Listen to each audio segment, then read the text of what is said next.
Greetings, it's Jess and Jules here in my car at Papago Park. You can't even make this up. So, we meet at the park, I meet at the park, Jess meets me, then we go for a drive to try to find the place that we originally went there, but it is 102 degrees out. So then I had the epiphany, well, let's just film it in my car, but let's find some shade. There's no shade in Arizona. They do have these cabanas or these benches that have tops over them. Every single one of them has caution tape. I'm guessing it's because of social distancing. So here we are modifying. Behind this screen is my sun shield. Anyways, it's just bizarre. So we're talking about we're talking about truthfulness. So this is the continuation of the yamas. Last week it was ahimsa. Oh, before I go any further. For the yamas and niyamas, you've got to look at this book, Deborah Adele. At the end of each chapter, for each of the 8 limbs, or for each of the yamas and niyamas, so that means there's 10 of them in here, she gives assignments. So if you're curious, well, how do I apply truthfulness in my life? In here, there's 4 questions, and it's week 1, week 2, week 3, week 4. So you've got to get into this book if you're a yogi and look at what the recommendations are to how to live the yamas and niyamas. The rest of them, Jess and I will be talking to you about those. But this is a good reference. With that note, we're talking about truthfulness. Jess, what does truthfulness mean to you? Truthfulness, it's, I think, speaking your truth can go 2 ways, where you're telling the truth about what happened, but also making sure to do it in reference to ahimsa in a non-harming way. So I think that's always a good point around this yama. Building on that. Mm-hmm.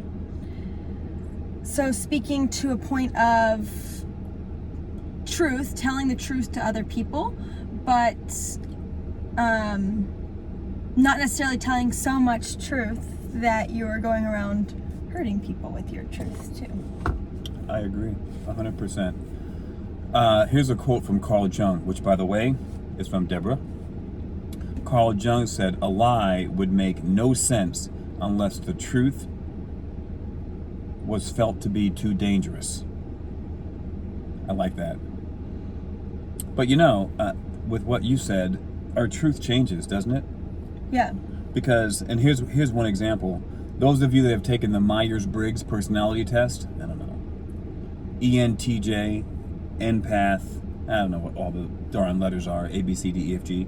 But when you take this test, it gives you these letters that stand for your personality trait. I have taken that test as an instructor, and it was one way, like a teacher.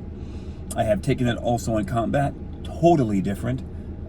Likewise, being in the military, in this group or in this community, there's truth based on values and beliefs that we all aspire to: honor, courage, and commitment. Outside of that, it's something else. One of the questions that we like to ask the folks in jail is, with regards to your truth, who are you minus name, gender, I don't know, religion? Who are you beyond all the labels? No labels. How would you describe yourself? Who are you? What is that sense of your truth?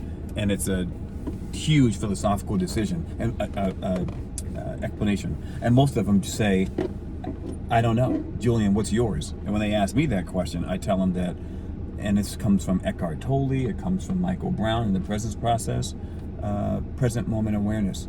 You are aware of all the things that are going on. You're even aware at your essential nature of the thoughts that you have. There's one thing that never changes, and that's that present moment awareness. Your awareness of who you were as a child, that same awareness is still here.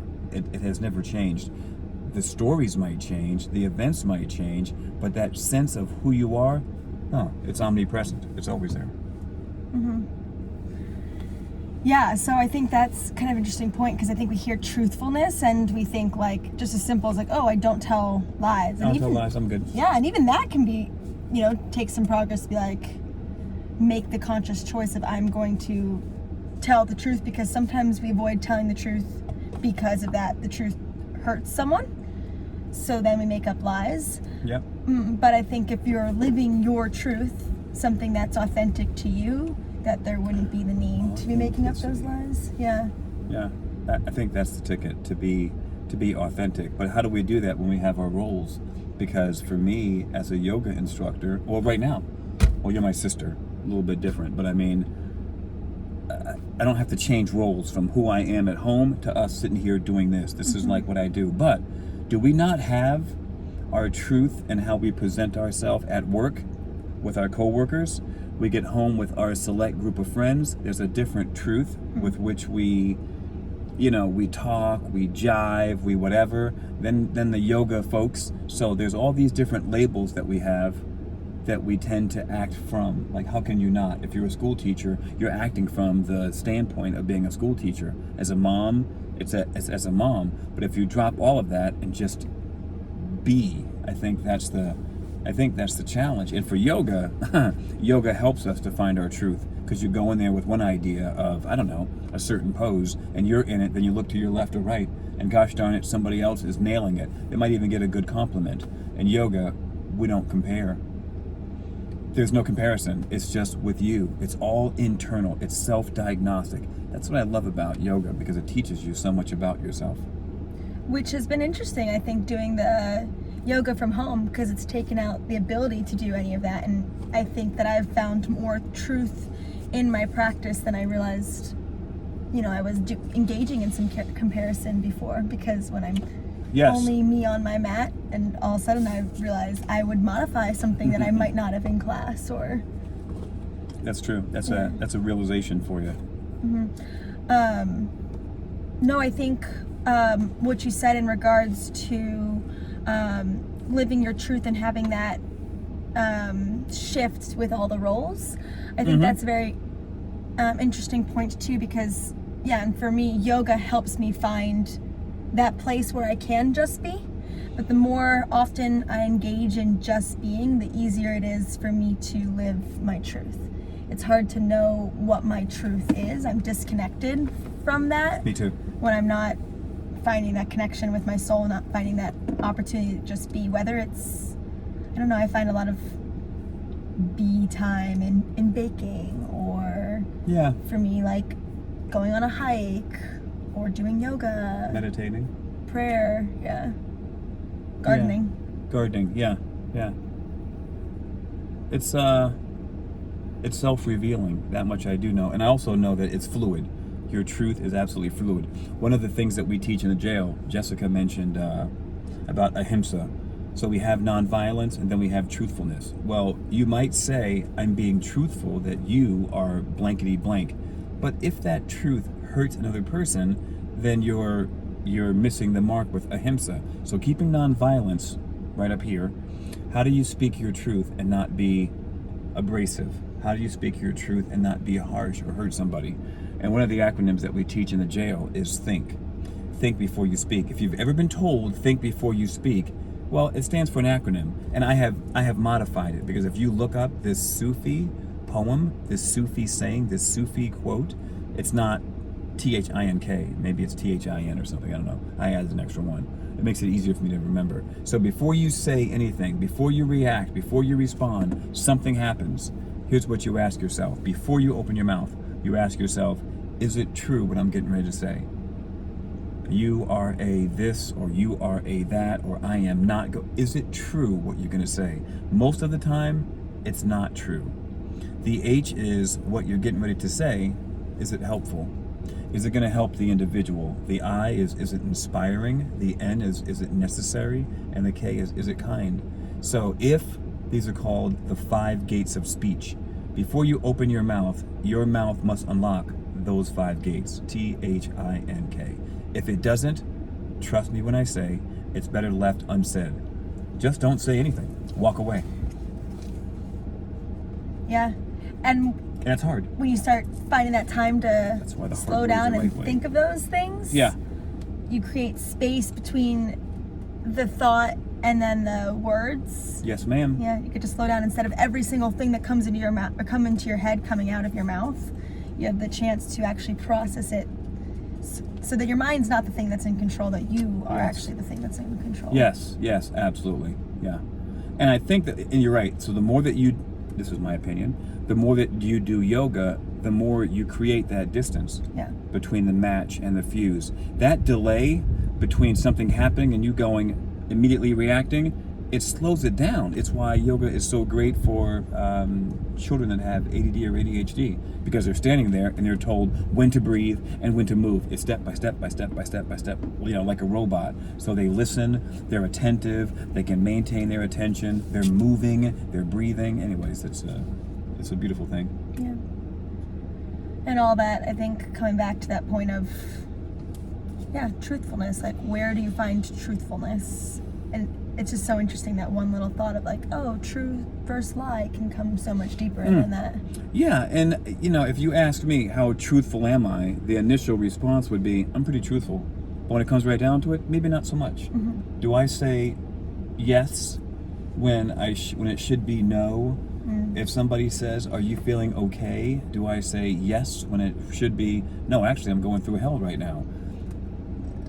To be comfortable enough to say kindly how you feel, I think we tend to suppress that.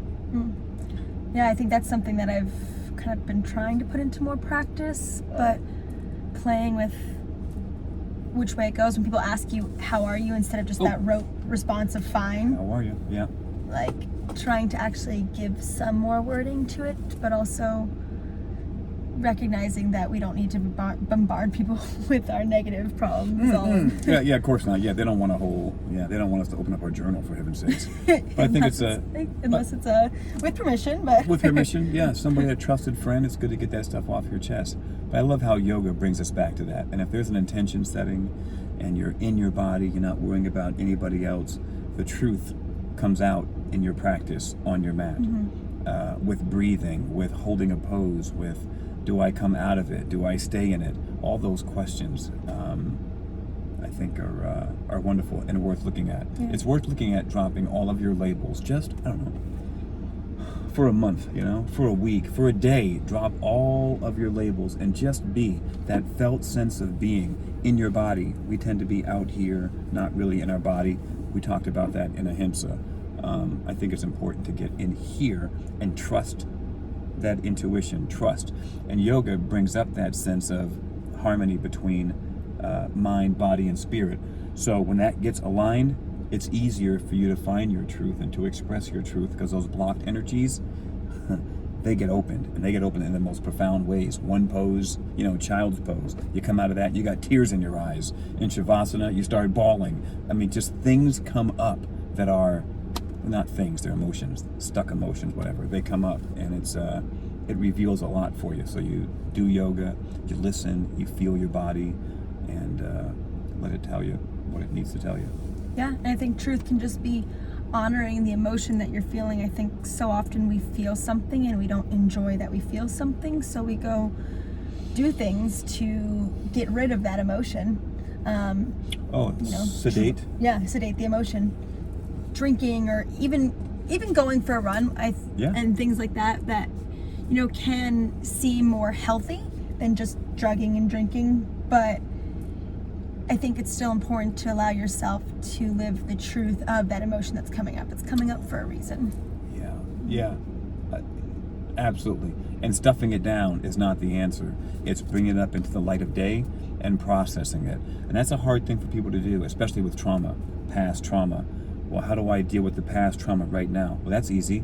You can bring it up right now in the present moment, even though it's past. That pain is in the past. You can bring it up right now, and you can greet it today, this moment, with kindness, with compassion, with love. And you can, like a hurt child, right? Mm-hmm. That trauma is that younger you. You bring the younger you into right now. Look around. It's okay. Look around. It's safe here. You are okay. That thing that happened will never happen again. Poof. Maybe it goes away. Maybe it doesn't. But you confront it. I guess that's the point. And if it's hard to do, then you're doing it right way. If it's easy, such as if somebody steps on your toe, screaming and yelling at them, that's easy. Yeah. Keeping your mouth shut and walking away, or maybe even you saying, excuse me, that's hard. So I think that's the challenge. And it's one worth taking. Yeah. Feeling the feelings. Feel, what is it? Feel the feeling, but don't become the emotion, or don't act out the emotion. Do you have anything else, my dear, for Satya? Satya. Yeah, Satya, truth. Deeper. I feel like it just involves going deeper, truly knowing yourself so that you can show up authentically and truthfully in the world. The world needs it. I agree. We are looking forward to any comments that you might have on truthfulness. What are your challenges? What challenges do you have being truthful, stepping on your mat, engaged in conversation? You know, we do yoga for 60, 90 minutes on a mat, but we live it for the rest of those hours, right? It's a living thing. The 8 limbs of yoga, 16 individual concepts. It's a living practice. So where are you stuck? Where is it not working for you in finding your truth? Oh, and with regards to finding your truth, if you want some recommendations on certain books that I've read or Jess has read, please feel free to leave a comment and we'll put links down for you. Yeah. Thank you for joining. Thank you for joining. Truthfulness, Satya. Peace. Peace.